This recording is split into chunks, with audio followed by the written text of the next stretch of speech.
Hello नमस्कार जय Jagannath welcome to my another mini blog. तो चलन देखिए आम रज तो सरीगला तो मोर रज पर दिन एक्चुअली रज 3 दिन वीडियो मुझे दूसरी। तो फर्स्ट रजरे आमर ब्रेकफास्ट रे थिला जेहेतु आम जाइलु बाहर को तो माछ भजा को चिंगुड़ी छेचा आ सहित पखाड़ा आठू भल कॉम्बिनेशन क्या जना मत कहे कहीं मो तो ये बेस्ट कॉम्बिनेशन।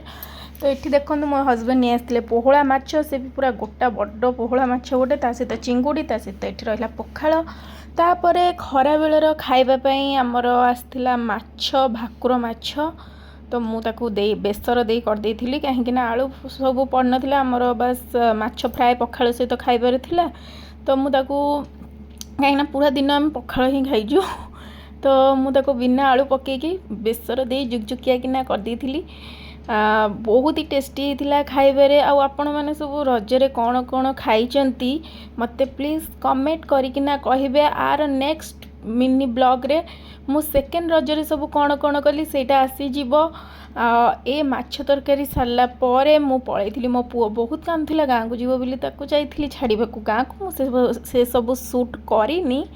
बस राति आसला बेले कि बन तो नी नहीं आसलु सांगरे चिकेन बिरयानी खाई पीकिना शोई पड़ू। बस मोर रज किछि एमती थिला। आउ बाकी मो वीडियो भल लगुले लाइक करदे सब्सक्राइब करदे आगु ताकि भल भल वीडियो देखिपारे। सो बाय बाय पुणी रोज देखा नेक्स्ट वीडियो रे। आ चिकेन बिरयानी टा केम देखा से भी कमेंट करके कहबे। Okay bye bye.